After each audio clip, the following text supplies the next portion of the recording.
folks, and welcome back. Tyler Edlin here, artist and instructor.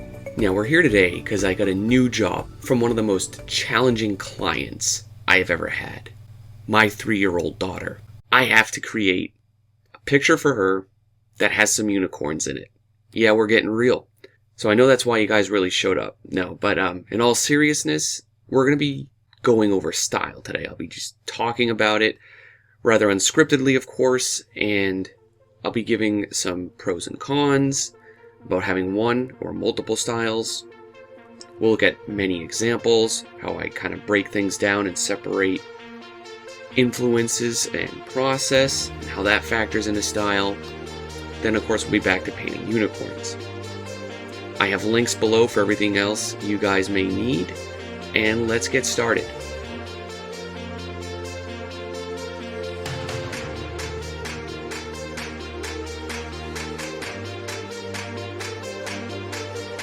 And as mentioned previously and as requested the most frequently by you guys, what is most beneficial in regards to having either a singular style or coming equipped with multiple? For a lot of us, I think it is easy to get locked into a specific style, whether that's a good or a bad thing. Perhaps that's what we're going to go over next. Should one stick to one specific style, kind of force it in, or should we just kind of create and let it flow more organically? Does that even matter? Some of us may be interested in constantly redefining ourselves, pushing things differently, approaching things differently each and every time, while others maybe just want to do a more subtle iteration or a more subtle evolution on what we're kind of building upon. I'd refer to that more as refining a style. It's not every one of our career goals, after all, to be new and original 100% of the time. A lot of us getting our skills competent enough so that it is either competitive or marketable, right? That's a huge question a lot of us have to contend with. And yeah, I've spent the last 2 Monday night Brush Sauce Hangouts, link below, kind of talking this over with everybody that has joined. So again, if you're one of the participants, thank you for your input. We'll put that to use here. So I'm going to try to kind of just go through this list that I've kind of written out, and we'll go through some of the pros and the cons on each side of the table, single or multiple. So personally, I would say consistency is one of the key words I'm going to use a lot this video and refer back to, and I want to kind of elaborate on that now. Consistency, not necessarily being consistent in your overall style and the aesthetics that go with that, but more so consistency on the quality that you can deliver. I think that's more important than anything. I honestly feel that whether you have 3 or 5 different styles, at the end of the day, nobody is going to mind at all if each and every one of them is well crafted, right? Like, just having good quality art for most of us is the most important thing. Feel free to let me know if I'm wrong about that in the comments, of course. But I do feel the most successful artists I see, at least in the freelance world, at least in the independent world, and at least in the entrepreneurial side of things, generally are the ones that have the most distinctive sort of look and feel. People like Loish, right? 2 million followers, like whatever platform she goes to. She's just the tip of the iceberg there. There's, of course, several others. There's a lot of people that do not say for work that, again, have loads and loads of followers. But their work is all very identifiable. Very, fairly easy. Once you've been looking at art, a little while, right? We can identify who's this who. And I think there is, at the end of the day, a tremendous amount of value in that.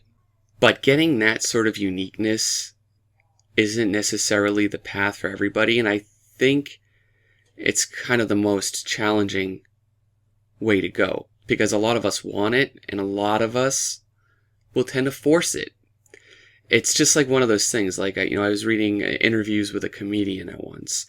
If you're showing up taking comedy classes, taking acting classes, you're clearly identifiable as like, you're probably not going to work out. It's the people that are naturally good at a certain thing or another. Again, maybe that's going to come down to like a talent sort of skill conversation. I really don't want to head there, but when it comes to specific types of styles and looks and feel, they all are evolutions of our fundamentals and of what we take in. And the people that will do that the best are the people it does come most naturally to. I can sit here all day and try to force myself to draw cute Japanese anime type of girls, you know, maybe Pinterest girls. I could force that. I may get some mild success. I may not.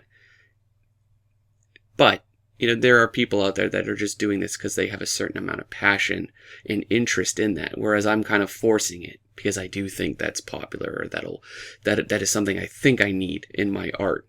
And that's what I'm saying. I do think there's a line you do have to draw. Most of us have to draw, where you do need to be familiar with your core competency. You need to know at the end of the day what really fires up your creative juices and what keeps them going. Because that's what's going to sustain you. That's what's going to sustain me or any of us long term. Style or no style. We need to know how we can keep that going day after day, year after year. Forcing one thing or the other too much. And again, I covered this a video or two ago about keeping your art fun and engaging, you know, for yourself personally. I think I covered that two videos ago. Please do check that one out. But yeah, you got to enjoy it. If you do enjoy it, things are going to flow more naturally. Things are going to flow out organically. And it's those type of people that really can make the most of having that singular style. Now, people generally refer to them as specialists.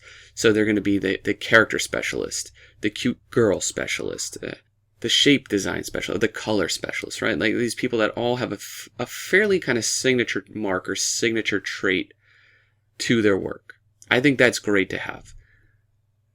Because really what that ultimately is going to do for you, particularly if you are freelance and supporting yourself, what I'm saying is you're not some generalist sort of pipeline artist working in the game industry. There are some examples and we will look at them. But, you know, you'll have these recognizable aesthetics and there'll be a consistency to them compared to having multiple styles where these people generally are more generalists, right? They're very flexible, they're versatile, and they're able to adapt to multiple projects, scenarios, and work spans. I think there is a point for a lot of us after you've trained all the fundamentals that we've talked and covered just in the previous video. Definitely check that out. I think once you get by that point, a lot of us tend to get into this very explorative sort of aspect of our artistic journey. We try all kinds of tutorials. We try all kinds of fluctuations on the styles. And I think that's good because I think to get the most out of experimenting, think of it like the college years in the art world, you will learn what you like, what you don't like, and of course what you're good at, what you're not good at. Again, knowing your own core competency. Then you can kind of start to make more educated decisions that best suit yourself. Am I going to aim for something more diverse, or am I really going to just hammer in what I love doing? And if I only love doing this one thing, maybe I should just put all my eggs in this basket and see how that plays out. I think style tends to hold people back at this point once they either don't know these fundamentals, the line, shape, and the principles of design, the pattern, the rhythm, the repetition, the movement, right? All that stuff we covered. People get held back if they don't know these fundamentals and they're trying to force a certain style. They're trying to draw characters stylistically. But they don't know the first thing about drawing characters. Or they're trying all kinds of tutorials created by people, you know, that have had 10 or 15 years experience and kind of take for granted that this is for someone that knows the basics. And therefore people get in over their head. They get lost very quickly. Then they get discouraged. So again, trying to force a style without the actual knowledge to put behind it, that's where things are ultimately going to hurt or slow you down. Now, of course, if you are a specialist, it is easier, I would say, to build up a brand which is a good thing for a lot of artists because you can start to develop these emotional triggers where, certain people, your audience, your following, which is probably the most valuable asset any independent artist can have, is that they'll get to know you personally.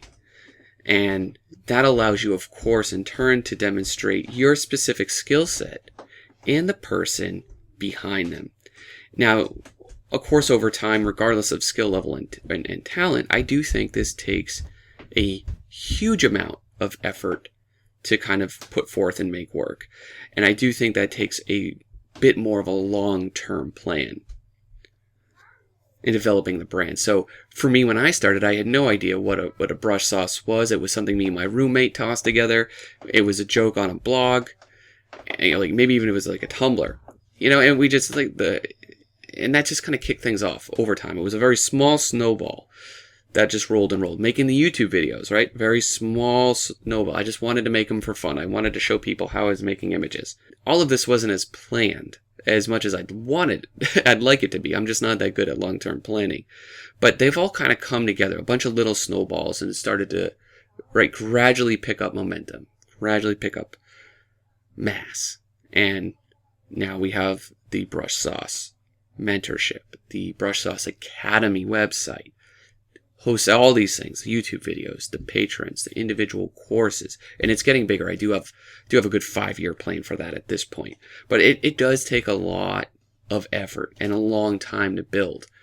But to get there, I had to be a generalist. I worked for all kinds of game studios. I was making casual art, hidden fiction objects. I was making dating games. I was making everything that I could to pay the bills. But at the end of the day, and on the weekends, when I'm going to go back to my real passions, that's where I can start to build things for reals.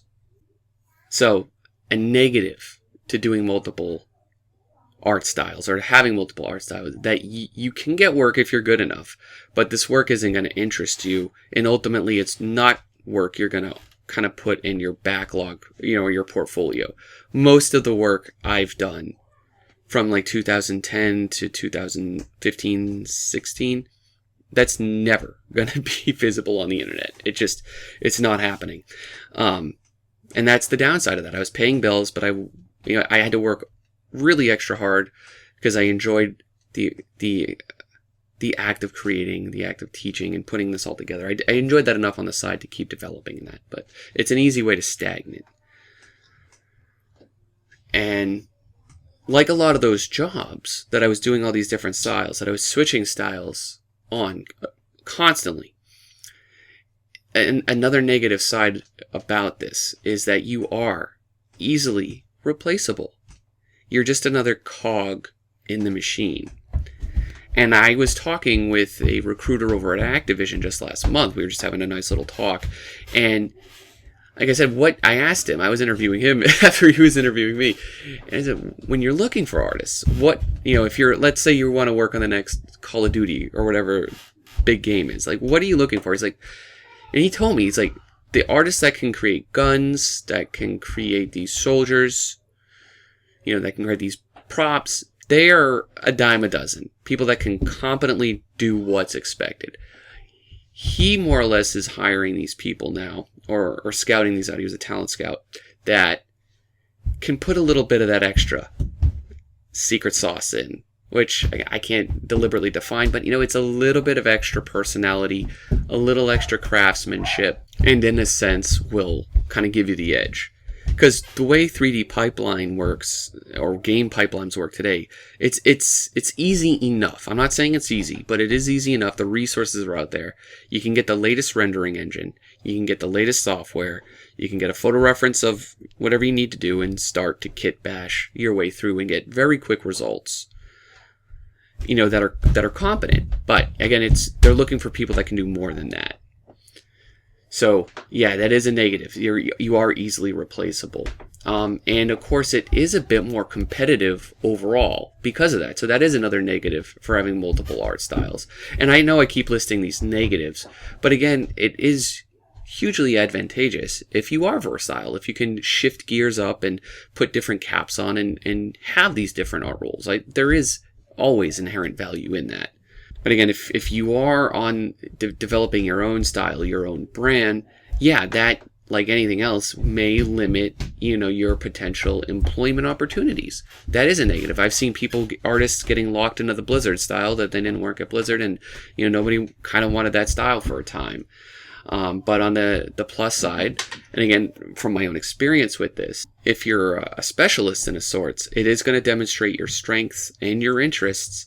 Work will come to you, and work does come to a lot of these artists, myself included, if you can do your particular thing particularly well. For me, it's world building. It's creating these fun and imaginative, fantasy-scapes that employs a good sense of escapism, in the audience and the viewers. Work comes to me ever since I kind of shifted gears and really pushed that. But the downside is, and it took me like a good 7-8 years after working professionally to kind of hit that point, is that success may take longer. It just does for a lot of us. Crafting, refining, building up that brand, right? Everything on this side of the line, of the singular style line, may potentially take longer. Of course, it can take longer on multiple as well. But if you do the expected, if you do what's expected to you, you get into an in-house position somewhere, you can do pretty well. And you can grow really fast from your peers. Again, when you're versatile, you will probably be used to multiple workflows, which we're going to talk about soon, having multiple ways to solve problems, craft images, whereas somebody that's more of a specialist will have limited or a lower range of process, that manage these fundamentals. So they have a very high speed and work efficiency. They know what they're doing. They do this hundreds of times a month. They can craft these things really quickly. And I just wanted to say that that's a huge benefit, just being able to produce. Because if time is money, the more you're producing, the more money you're essentially getting. You're taking far less time to do it, which opens up more opportunities. So that's the general pros and cons list for having single versus multiple. And I do think it is fairly common for a lot of people to start with the multiple styles. They try a few out, they have a few in rotation. Eventually, over time, and as the craft develops, one becomes the dominant, which has kind of happened with me. I dominate now with more stylized stuff, and I have a subdominant of more realistic stuff that I have in my tool bag that I can, of course, pull out when the occasion arises. Alright, so now I've kind of whipped up a few more additional unicorn paintings, and I tried to switch things up slightly here. Now I wanted to kind of make a little isolated case in point in regards to influence and process, and of course how that can affect each other. So, right, for example, we just took the middle one. I was largely inspired by an artist that we looked at the end of last week's video, which was Henry Wong, right? And you'll kind of see that point up here. If we trace back and look at some of his work, it's largely graphic in nature. It uses bold shapes. There's subtle amplifications of texture. Everything is pretty clean, pretty crisp. There's massive amounts of defining, in regards to shapes. And of course, he's a pro at using the basic principles of design. And so that's one kind of aspect I wanted to bring into that piece. First and foremost, I do have a very graphic nature of patterns, right, in regards to the foliage. I like the simple shapes of the clouds. I love the bold, vivid use of color and atmosphere. So I was trying to channel a little bit of Henry Wong into that piece. Now, if we look at Matthias Zemeckis here, these are of course all guiding a little bit of my color choices that I made in here. I love Matthias's work. It's very Ghibli. It's very animated in nature. A lot of his work is. You guys can see some of his work up on screen now. It's just got a nice sort of consistent graphic and animation sort of quality to it. And of course, I was trying to bring that into that piece as well. So yes, the color palette is directly influenced, and that was part of what I wanted to do with these pieces. I wanted to keep them all streamlined in the sense that, all right, they're all going to have a unicorn, they're all going to have fields and grass, bold use of vivid colors of my daughter's favorite color palettes, and I'm just going to use to guide the project. So yeah, that's kind of what ended up. I have like the lush, vivid fields that you would see in something like a Howl's Moving Castle, and of course a lot of the grass and flower techniques that Matthias uses, right? So there's that subtle influence. Now with Gabriel Gomez, his piece here, again, I was taking with him a little bit more of the textural information that he displays, as well as the extra vivid use of color. So I'm pushing pinks and purples. The magenta is essentially an extra amount. And so yeah, his work is just filled with lots of subtle little color variety. You could see it through the pinks, the purples, the blues, lots of nice graphic movement that implies a lot of line, and they all have a very good flow to them. And I was trying to bring that into that. I was adding, butterflies, or not so butterflies, but fireflies in there for movement. I was adding lots of stippling in the sky itself. And of course, pushing some of the smaller little bits of texture a little bit further in the grass. So they've all kind of subtly influenced these pictures, piece by piece. And I wanted to give a special shout out and mention to Ilio Art here on Instagram. Now, they do a lot of this really great, vibrant, colorful, wholesome images that I was inspired by to create this series of images for my daughter. However, I will say there's still a large sense of unity among these. Not just because they feature unicorns with bright, vivid colors overall, but the way in which these are fundamentally constructed, I pretty much used the same process. So again, I'm consistently building and using the same techniques overall. And even though I'm using multiple pieces of inspiration, I'm taking different sources from different artist styles, they're still getting all filtered through me here. It's my output that ultimately kind of puts a unique interpretation on them and wraps it up together nicely here. So how do we definitively make separate styles? Let's say if we want. Well, in this case, and what I used to do, you have to think about the process, right? It's the process that just kept these all unified. So if you change really how you are working, and if you add that on top of who you're looking at or what you're studying, or what you're ultimately or ultimately what your goal is to achieve, photoreal, imaginative realism, super stylized, cartoon or blocky, right? The list goes on and on. We've mentioned in previous videos how style is, in fact, like a spectrum, and it's not a this or that. So essentially here, I've kind of laid out a few of my stylistically different environmental scenes that feature structures. That way it'd be a good metric to kind of measure their differences. And I've organized them into specific categories of photo and 3D, 3D and no photo, and just paint. I still think, all in all, they do have a lot of my kind of characteristics and personality to them, but still, at the end of the day, if I'm really leaning into 3D, if I'm really leaning into using photos, I can drastically change how these images will look compared if I'm just painting and keeping it simple, keeping it 100% my own mark making. And so if you're in an experimental stage, I definitely recommend to change how you actually create images. Try different software, try a different process. But if, like in my case here, if you paint similar subject matter over a decade or more, you're going to start doing certain rhythms, certain movements. Part of that is all your muscle memory, in which your hand just kind of creates certain strokes and stuff, or the way your mind interprets certain subjects. So that will ultimately play into the final stylization factors as well. But like if you, even at the start of a project, definitively say, hey, I'm going to do this and not that, or this and that, over, like hard or soft edges, or just hard edges, or no texture, or just bright colors, or no colors, right? Like that will define how your images will look. And that will, of course, determine the ultimate style. They generally refer to that as art directing, right? You can art direct your own project. You can make your own style guides if that helps push you along in whatever goal you may have. So when I'm faced with a new project or a new task, whether it's my own or a gig that's come in, I try to think about, okay, what do they want? What is the look and feel that the client is looking for? And what is the best way I can kind of get to that goal? Because they're not going to care how you get there. They just want the results.